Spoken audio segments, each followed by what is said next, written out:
잘 극복해 나가야지라고 하는 마음이 있으시겠죠. 왜냐하면 여름도 겨울도 다 하나님이 지으신 거죠.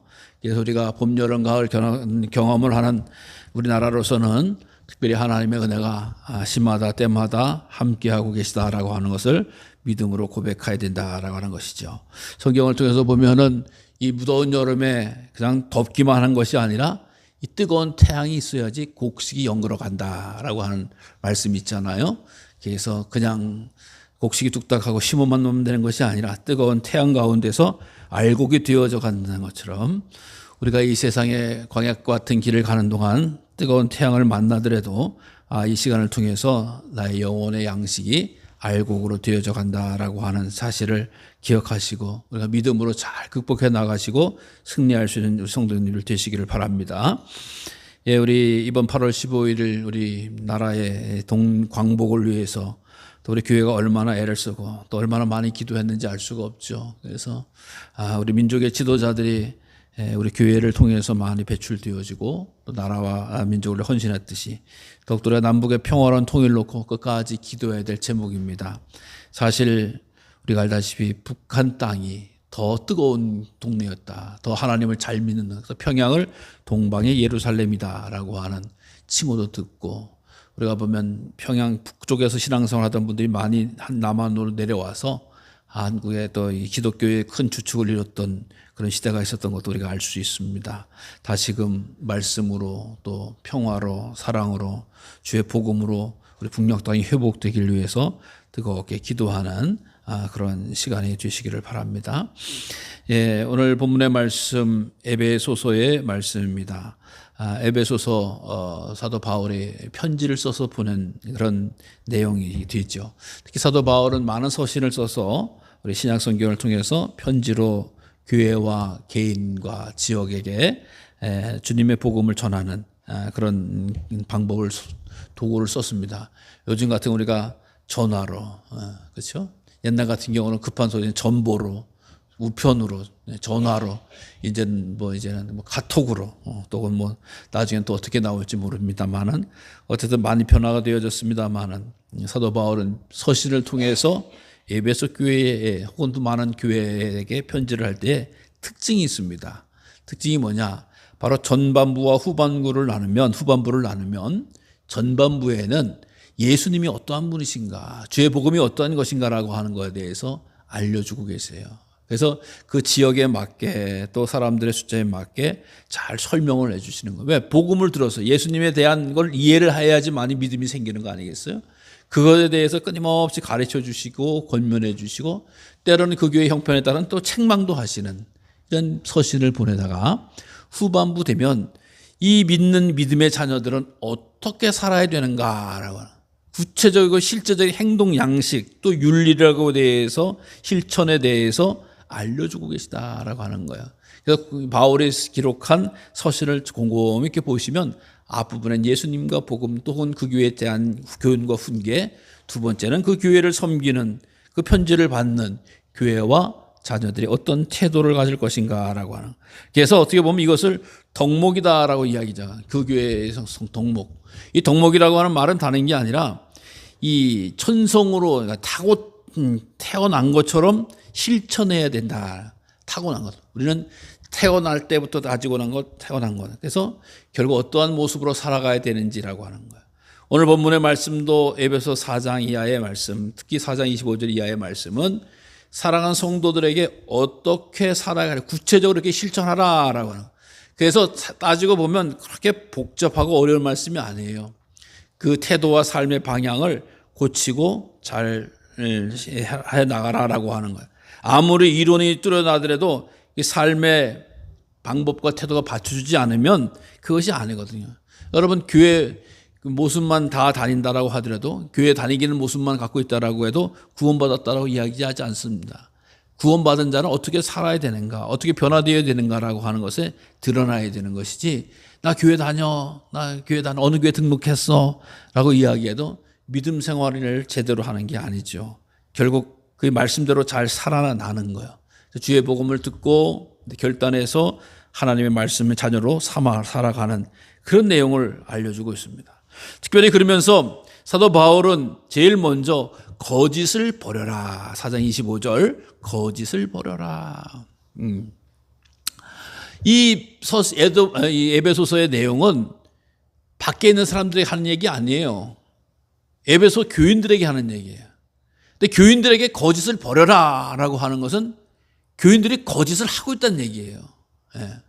이게 뭐냐 하면 이 교회 안에도 거짓말을 하는 사람에 대해서 사도 바울은 있어서는 안 된다라고 하는 것을 따끔하게 말씀해 주고 있는 거고, 거짓을 버리고 이웃과 더불어 참된 것을 말해야 된다라고 해요. 이 교회 공동체를 지키는 것은 진리예요. 진리. 거짓이 결코 그 교회 공동체를 지키지 못합니다. 근데 거짓은요, 그것이 전화져 나가면은 그 공동체를 파괴하는 거예요. 이 거짓을 거슬러 올라가면 성경은 반드시 그 얘기를 하잖아요. 거짓의 아비는 마귀다. 마귀다. 이 마귀는 인간 사이를 파탄시키는 거예요. 가정을 파탄시키는 거예요. 모든 것을 파탄시키는 거예요. 하나님과의 관계를 파탄시키는 거예요.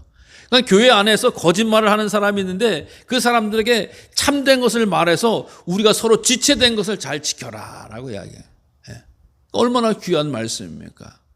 그러니까 신앙생활 한다고 해서 에베소 교회에 다닌다라고 해서 교인이 아니라 거짓말하면은 교회를 다니고 있어도 거짓의 사단의 종이 된다라고 하는 거예요. 그러니까 거짓을 버려라라고 강력하게 말씀해주고 있다라고 하는 거예요. 여러분, 이래서 거룩한 사람, 믿음으로 새롭게 된 사람의 변화된 첫 번째 특징은 거짓과 가까이 하지 않습니다. 거짓과 가까이 하지 않아요. 진리와 참된 말만 행하려고 하는 그런 모습이고, 그래서 서로를 신뢰감을 쌓아져 나가는 것이지 맨날 이 얘기 저 얘기 거짓말로서 사람을 속이려고 하면은 그 공동체에서 있어서는 안 되고 특히 교회 안에서 있어서는 안 된다라고 하는 것을 말씀해 주고 있습니다. 그래서 그 당시에 에베소 교회에 말씀하셨던 것처럼 우리 안에도 항상 거짓말의 유혹은 있습니다. 왜? 사단은 우리를 항상 공격하기 때문에. 진리 참된 말을 이야기하는 것보다 거짓말을 하면 편할 수가 있고 안전할 수가 있는 것처럼 느껴질 때가 있지만 이것을 하게 되어지면 결국 모든 것이 다 파괴된다. 내 자신도 파괴된다라고 하는 사실입니다. 또 두 번째, 분을 내어도 죄를 짓지 말라. 분을 내어도 죄를. 분을 낸다라고 하는 말 우리 말로 쉽게 얘기하면 화가 나는 거예요. 잘 생각해 보세요. 화가 나면은 모든 거 다 할 수 있는 것 같아요. 나 화났어 라고 해서 욕도 해요. 나 화났어 해서 물건을 깨트리기도 해요. 나 화나서 남을 폭행하기도 합니다. 이게 죄 짓는 거예요. 화는 날 수가 있어요, 사람이기 때문에. 근데 내가 화났기 때문에 깨고 때리고 부수고 해도 괜찮은 건 아니에요. 이건 죄 짓는 거예요. 화나는 건 어쩔 수 없는 거예요. 그러나 죄로 나가는 것을 행하지 말라라고 사도 바울은 이야기하는 거예요. 이 세상에 화 안 나는 사람이 없어요. 예수님도 화가 났어요. 의분이라 그러죠. 그래서 둘러 없잖아요. 그것도 이야기하는 거. 그건 잘못된 게 아니에요. 그 성전에서의 장사하는 사람 둘러오는 의분을 당연히 가져야 되는 것이죠. 그러나 자기의 잘못 화가 나가지고 다른 것에 죄 짓는 데까지 나가서 안 되고 특히 시간을 끌지 말아라고 하는 거예요. 죄를 짓고 해가 지도록 분을 품지 말라. 해가 지도록 분을 품지 말라. 이 말씀을 이해하면 해 떨어지니까 나 이제 분 풀어야지라고 하는 우리 성도님들도 있어요. 이 본문의 말씀을 그대로 적용해서 좋아요. 낮에 화나서 이렇게 했다가 해지면서 성경 말씀에 해지니까 분 풀지 말라라고 하는 이야기를 듣고 분을 푸는 분도 꽤 있는 거 알아요. 근데 여기서 그 말은 그게 아니거든요. 사실은 해졌기 때문에 분을 풀라는 게 아니라 해가 진다라고 하는 것은 우리가 하루가 끝났다는 게 아니라 이 성경에 의하면 새 하루가 시작됐다는 거예요. 성경은 그래요. 해가 지면 새 하루가 시작됐다라고 성경은 받아들이잖아요. 우리는 해가 떠면은 새 하루가 됐다라고 이야기하는 거예요. 그러니까 해가 짓도록 분을 붙지 말라라고 하면 해가 짓는데 왜 분을 붙고 나면 새 날이 시작되는데 새날 아침, 그러니까 우리 식으로 얘기하면 새날 아침부터 분을 갖고 있을 거냐라고 하는 말이에요. 그렇기 때문에 분을 갖고 있지만 분을 길게 갖지 말고 새롭게 출발할 때 지워버려라. 왜 그래야 되냐? 오늘 말씀에 이어집니다. 마귀에게 틈을 주지 말기 위해서다. 마귀에게 틈을 주지. 여러분, 우리가 완전한 것 같죠? 사람이 똑똑한 것 같죠? 그러나 아주 참물로 보면 단순하기도 하고 부족하기도 하고 허물이 많아요. 그래서 정말 연약하고 분약한 경우도 얼마나 많은지 알 수가. 왜?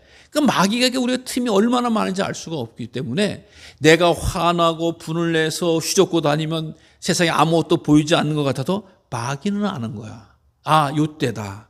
요때 이 연약하고 어리석고 화난 저 인간을 내가 무너뜨려야 되겠다라고 하는 그 틈이 보인다라고 하는 거예요. 틈이 보여. 그래서 마음이 온유하고 겸손해야지 분이 차 있고 그러면 마귀의 밥이 되기 쉽다라고 하는 거야. 그러니까 믿음의 성도들에게 하는 이야기 아니겠습니까? 우리가 세상 사람 가운데 똑같이 살아가는 자가 아니라 마귀를 물리치고 마귀에 대적해야 될 사람들이 마귀의 틈을 줘서는 안 된다라고 하는 거예요. 그 다음에 이야기합니다. 도둑질하는 자는 다시 도둑질하지 말고. 이 세상에 도둑질을 아마 가르치는 시대와 사회는 없을 겁니다. 그런데 도둑질은 과거로부터 오늘날까지, 아니 어떻게 보면 영원히 있을 거예요. 오늘날에 우리가 여행을 다녀보면 아시다시피 도둑질을 많이 행해요. 특히 선진국 뭐 여행지 가면 온갖 도둑질을 하는 사람들이 얼마나 많은지 알 수가 없죠. 그래서 여행할 때도 항상 조심스럽게 해외를 다니는 것처럼 이 도둑질이라고 하는데 잘 사는 것 같은데 사람 많은 것 같은데 없는 게 아니에요. 다 있는 거예요. 근데 도둑질은 이미 십계명에서도 보면 도둑질 하지 말라라고 말씀해 주고 있어요. 근데 도둑질을 왜 하는가라고 하는 걸 보니까 일하기 싫어서 하는 거예요. 왜? 남의 것을 훔쳐다가 가는. 여러분 그 집 도둑질 당했다라고 이야기하면은 밖에 버릴 만한 쓰레기 갖고 왔다는 사람이 있어요? 없잖아요. 다 모으고 와서 현금을 갖고 왔다, 금부치를 갖고 왔다, 뭐 아끼는 걸 갖고 왔다, 다 소중한 거 갖고 왔다는 거. 왜? 그거 갖고 와서 팔아서 벌어먹고 살겠다라고 하는 거거든요. 그러니까 일하기 싫어하는 사람들이 도둑질을 하는 경우가 많이 있는 거예요. 남의 것을 탐하는 거 아니겠습니까? 그러니까 도둑질을 하지 말라라고 하는. 다시 도둑질하지 말라. 그러니까 이 교회 안에도 도둑질하는 사람이 있었다라고 하는 거예요. 에베소 교회. 아니 도둑질 절대 안 했으면은 그 얘기 하지 않았을 거 아니에요. 바울도 아까도 말씀드렸지. 교회에 다니면서도 도둑질하는 사람이 있으니까 도둑질하지 말라는 거예요. 물론 오늘날은 도둑질의 개념이 많이 넓어져서 무슨 뭐 지적 상품권이니 무슨 뭐 디자인이니 뭐 여러 가지 이 이야기를 도둑질을 대한 이야기 많지만 이 당시에 그건 다른 거 아니에요. 일하기 싫어서 남의 것 훔치거나 남의 밭에 있는 거래, 남의 논에 있는 거라든가 남의 어떤 그런 보호와 부문을 빼앗아서 하지 말라라고 하는 엄청난 말씀이잖아요. 그러면서 오히려 네가 일해서 가난한 자가 구제할 수 있도록 자기 손으로 수고하여 선한 일을 하라. 이 기독교의 윤리 가운데, 이 복음의 윤리 가운데 놀라운 일이에요. 도둑질 하지 말라라고 하는 것뿐만 아니고 또 너가 일해서 너가 벌어먹어라, 벌어먹고 살아라 라고 하는 것은 당연한 윤리인 거예요. 일반 세상에. 여기까지. 그러니까 도둑질 하지 말아야 되는 것은 모든 사람, 또 모든 사람은 자기 일은 자기가 해서 먹고 살아야 된다라고 하는 마찬가지, 맞는 얘기예요. 근데 오늘 본문의 말씀은 그뿐만 아니라 가난한 자가 구제할 수 있도록 일을 하라라고 하는 이야기예요. 그러니까 자기 먹고 사는 건 이미 뛰어넘어서서 구제할 수 있도록 그런 걸 행하라, 선한 일을 하라라고 하는 거예요. 여러분, 이게 말씀에는 귀한 비밀이 있는 거예요. 내가 내 거 먹고 살 거, 난 도둑질 하지 않고 살아야지라고 하는 것도 귀한 마음이고 일반적인 마음이에요. 그것도 내가 일해서 내가 먹어야지 내가 얻어먹을 수 있나? 자기 일을 열심히 하는 것도 또 귀한 마음이에요. 그러나 하나님이 더욱 귀하게 보신 것은 내가 먹고 살기 위해서 일하는 게 아니라 정말 이 세상에 없는 사람들 많은데 그 사람들까지도 내가 도와야 되겠다, 섬겨야 되겠다라고 하는 마음은 하나님의 마음인 거예요. 그러니까 믿음의 자녀들에게 거기까지 이야기하는 거야. 그냥 나 혼자만 아쉬운 손 안 내밀고 또 미운 손 남 해치지 않고 그냥 먹고 살면 되지. 난 주지도 않고 손에도 안 놓을 거야 라고 하는 마음이 귀한 게 아니라 나는 좀 많이 벌어서 정말 없는 사람들 도와주면서 살아야 되겠다. 여러분, 하나님의 은혜를, 하나님의 축복을 받는 마음은 이 마음인 거예요. 세 번째 마음인 거예요. 도둑질하는 마음이 아니고 남의 거 안 도둑질하는 것이 아니고 나누려고. 이게 성경이 가르치는 놀라운 탁월함인 것입니다. 여러분, 이런 말씀들이요, 사실 우리는 이제 많은 부분은 뭐 교육이니 뭐 이렇게 많은 것에 대해서 훈련받고 알게 됩니다만은 사도 바울이 교회 성도들에게 가르치는 거거든요. 왜 가르쳐야 됩니까?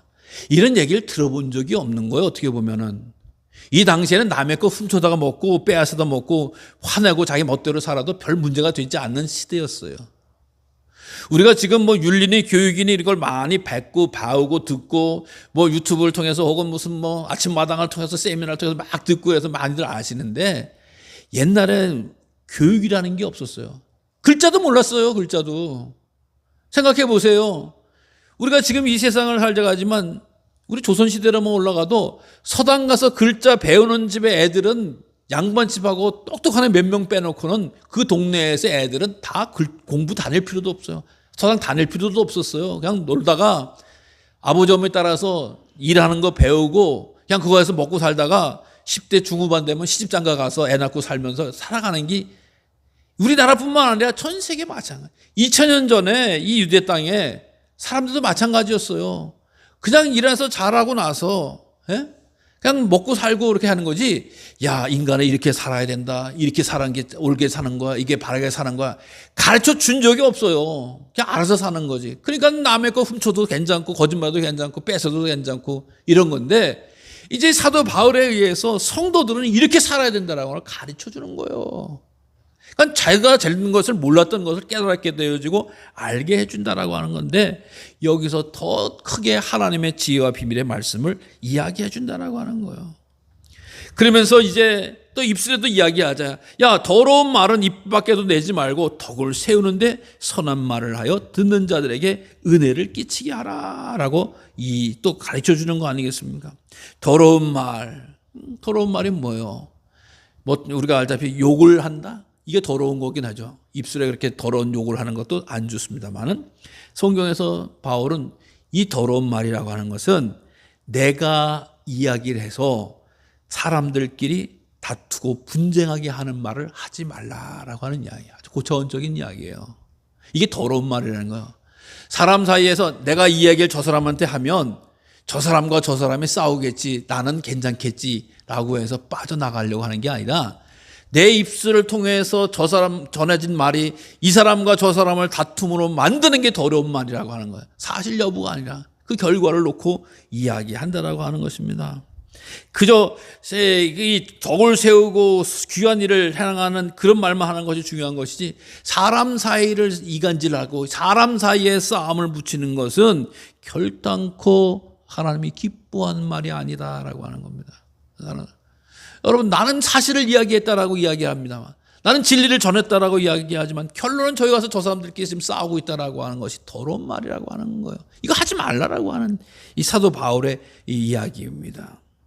그래서 선한 말을 해서 듣는 자가 은혜를 끼쳐야 된다. 하나님이 무엇인지 알게 되어지고 힘을 얻게 되어지고 받아들이게 되네. 그러니까 이것을 하게 되어지면 성령을 근심하게 한친다. 여러분, 주님의 백성 하나님의 자녀들은 성령님이 내주하시는 줄로 믿으시기 바랍니다. 그래서 성령님에 따라서 고백하고 증거하고 또 성령님께서 계시기 때문에 예수님을 주님으로 고백하는 거예요. 또 성령님께서 함께하지 않으면 하나님의 말씀을 받아들이고 이해할 수도 없습니다. 그렇기 때문에 이 성령이 함께 하시는데 이런 일들을 잘못된 일들을 행해서는 안 된다라고 하는 것을 구체적으로 말씀해 주고요. 와, 왜 이걸 하지 말아라. 그냥 그 당시에는 너무나 쉬운 일이었어요. 거짓말하고 화내고 도둑질하고 또 뺏기고 또 이 사람들마다 막 함부로 이야기하는 것 너무나 쉬운 이야기였어요. 근데 성령 안에서는 것 하면 근심시키는 것이고 너가 구원의 날까지 인치심을 받았다라고 하는 걸 잊어버린 것이다라고 하는 거. 즉 주님께서 다시 오시는 날 인치심을 받은 자, 하나님의 소유된 자는 구원받고 영생의 복락을 누리게 되어진다는 사실을 잊어버리게 됐다라고 하는 거예요. 잃어버리게 된다라고 하는 거예요. 그러니까 나는 하나님의 자녀지, 하나님 다시 오시면 내게 구원과 은총과 축복을 허락해 주시, 영생을 약속해 주시라고 하는 것을 인쳐졌다라고 하는 거예요. 그러니까 이것을 버려야 되고 성령님과 함께 해야 된다라고 하는 거예요. 그게 다시 한번 강조하는 거 아니겠습니까? 악독과 노함과 분냄과 떠드는 것과 비방하는 모든 악의를 함께 버려라라고 이야기해요. 버려라. 강조하는 거죠. 그러니까 악의와 노함과 분쟁과 떠드는 것과 비방하는 것. 우리는 세상 사람들은 또 믿음 밖에 있을 때는 화나고 잘못되고 억울한 일 당해서 막 이렇게 해도 된다라고 생각하는 게 너무나 당연한 거예요. 근데 사도 바울은 주 안에 성령의 임치심을 받은 자들은 그래서는 안 된다라고 하는 거예요. 그래서는 안 된다라고 하는 거예요. 버리고 서로 친절하라. 서로 친절하라. 공손히 대해라. 여러분, 우리나라 분들도 기독교 생활을 하면서도 더 많이 지배하고 있는 것이 유교적인 생각이죠. 즉 장유유서, 나이가 많으면 또 오래 있으면 또 뭐가 되면, 이게 이런 의식이 순서를 많이 잡아요. 순서를 잡는 건 장유유서예요. 그것 때문에 그 질서를 세워놓는 것이 우리는 옳다고 생각합니다. 근데 이건 기독교적인 건 사실 아니에요. 우리는 오랜 시간 유교적인 생각 속에서 젖어서 남은 거게 그거예요. 나이 연장자대로 뭐대로 이렇게 따지고 되어지는 것을 이야기하는 건데, 저 또한 그것에 익숙해져 있어요. 근데 이건 절대 기독교적인 게 아니라, 그렇게 따지는 게 아니에요.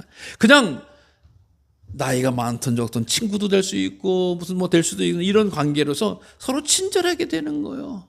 나이가 많으니까 존경을 받아야 되고, 또 나이가 어리니까 함부로 해도 되고, 이거 아니라고 하는 거예요. 모든 사람에게는 다 친절해야 된다라고. 친절해야 된다. 또 서로를 불쌍히 여겨줘야 된다라고 이야기해요. 서로를 불쌍히. 여러분, 우리가 인간을 살아가면서 가장 복된 것은 하나님께서 우리를 불쌍히 여겨주셨기 때문에요. 예수님께서 우리를 불쌍히 여겨주셨기 때문에 우리가 구원받을 수 있는 은혜가 열린 것 아니겠습니까? 믿음의 자녀도 우리도 사실상 서로를 불쌍히 여겨주셔야 됩니다. 이 힘들고 어려운 세상 가운데 서로 불쌍히 여겨주지 않으면 내가 그 사람을 대할 이유도 없고 그 사람에 대해서 이게 함부로 하는 경우도 많이 있다라고 하는 거예요. 여러분, 우리가 세상 살아가 보면 누구든지 안 힘든 사람이 어디 있습니까? 누구든지 고단하고 외롭지 않은 사람이 어디 있어요? 근데 그것을 모르고 저 사람은 저러니까 함부로 대해도 된다라고 하는 생각이 너무나 많은 거예요. 돈이 있으니까, 많이 배웠으니까, 혹은 뭐 자녀가 어떠니까, 재산이 많으니까 뭐 이러면서 그 사람을 함부로 하는 경우가 많이 있어요. 근데 사실 그분도 다 불쌍한 사람들이에요. 오늘 이 자리에 있는 우리 모두 다 서로 불쌍한 사람들이에요. 내가 이고 나와 앉아 있지만 다 사실 알고 보면 불쌍한 사람이에요. 그래서 서로를 불쌍히 여길 때 존중하고 그 심령 마음을 알고 위로하고 격려하는 것이지.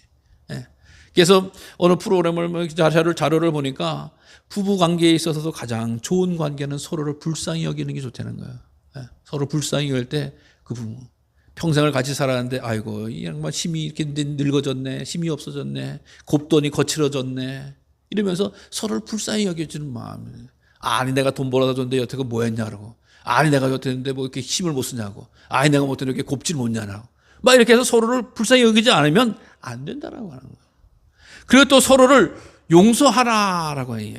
용서하라. 근데 용서하기를 그리스도 안에서 너희를 용서하심 같이 하라라고 하는 말씀. 여러분, 이것은 뭐예요? 제일 잘못된 거 있으면 그리스도 안에 있는 자들은 용서하심 같은 거 한 번 용서로 그냥 잊어버려라라고 하는 이야기 있잖아요. 주님께서 우리들에게 너 그때 무슨 죄 졌지? 그 다음날 무슨 죄 졌지? 그 다음 시간에 무슨 죄 졌지? 몇 분에 무슨 죄 졌지? 계속 이렇게 묻고 따지면 사람이 살 수 있습니까? 살 수 없던 거 아니겠어요? 주님이 예수 믿으면 내가 더 이상 묻지 않으마, 내가 더 이상 죄 있다 하지 않으마 용서해 주는. 그래서 믿음의 자녀들이 그걸 깨닫고 회개하는 거 아니겠습니까? 주님, 제가 돌이켜보니 오늘도 어제도 또 오늘 아침에도 이러면 죄를 회개하는 거잖아요. 그러다가 주님 그래 하면서 용서해 주시는 거 아니겠어요? 그 은혜가 있기 때문에 우리가 살아가는 거 아니겠어요? 네. 그러면서 너희는 하나님을 본받는 자가 되라 라고 이야기해요. 참 어떻게 본문에서 하나님을 본받는 자라고 하는 말씀은 우리가 흔히 보기 쉽지 않은 말씀이에요. 이건 뭐냐? 예수님을 본받는 자가 되라는 말씀은 많이 있지만 하나님을 본받는 자가 되라는 말씀은 참 쉽지 않아요. 근데 이것은 뭐냐? 전적으로 그 중심 속에서 하나님의 사랑, 모든 동기가 사랑인 거예요. 모든 중심이 사랑인 거예요. 이걸 가지고 행할 수 있도록 행하라라고 하는 말씀을. 그러니까 사랑 가운데서 우리는 모든 사람을 대하고 모든 말을 하고 모든 행동을 결정하고 의지를 따라서 나가야 된다라고 하는 사실입니다. 이런 일을 감당할 때에 하나님의 주신 귀한 축복과 사랑으로 역사하는 줄로 믿으시기를 바랍니다. 오늘 이 에베소 교회에 권면하기도 하고 때로는 명령하기도 하고 강조했던 말씀, 결코 에베소 교회에만 해당되는 말씀이 아닌 줄로 압니다. 오늘 우리가 이 세상을 살아갈 때 때로는 어떻게 살아가야 될지, 또 때로는 이렇게 살아가는 것이 옳았나 글렀나라고 생각할 때 주의 말씀은 사도 바울을 통해서 사랑 가운데 이렇게 행해야 되는 것이지, 내가 편안했다고, 내가 과거에 해왔다라고, 내가 예수 믿기 전에 했다라고 그대로 행하는 것이 옳은 것이 아니다라고 하는 것을 말씀해주고 있다라고 하는 거예요. 우리는 믿음 가운데서 변화된 자입니다. 마치 물이 포도주로 변화된 것처럼 예수 그리스도를 믿음으로 말미암아서 믿기 전과 믿은 후에 나는 달라진 거라고 하는 거예요. 이것을 성경은 새 사람이라고 이야기해요. 새 사람이 되지 않으면 구원받을 수 없고 영생에 이를 수도 없는 겁니다. 그래서 그저 모양만이 아니라 정말로 참다운 그리스도 안에서 이제 사랑의 모습을 담고 사랑 가운데서 나의 삶이 변화된 삶을 살아가는 것이 가장 귀하고 복된 일이라고 하는 것인 줄로 믿으시길 바랍니다. 그래서 이 한 주간도 살아가실 때 무덥고 힘들고 어려우시지만 하나님, 그 진흙탕 같은 데서 더럽고 추한 나를 건지셔서 보아보석과 같은 존귀한 자로 만들어주시고 사랑의 빛을 부어주어서 나를 구원해 주시기 감사합니다. 주님의 은혜에, 주님의 사랑에, 주님의 말씀에 잘 지키면서 흩어지지 않고 주의 영광 드러내는 성도의 삶이 되겠습니다. 때로는 무덥다고 지치다고 또 답답하다고 또 삶이 어렵다라고 해서 하나님의 거룩한 뜻 어기는 자가 되는 것이 아니라 오히려 순종해서 더 큰 복을 받는 하나님의 자녀가 될 수 있도록 믿음과 지혜를 구하면서 이 한 주간 승리할 수 있는 저와 우리 모두가 되어지기를 간절히 주님의 이름으로 축원합니다. 하나님 감사합니다.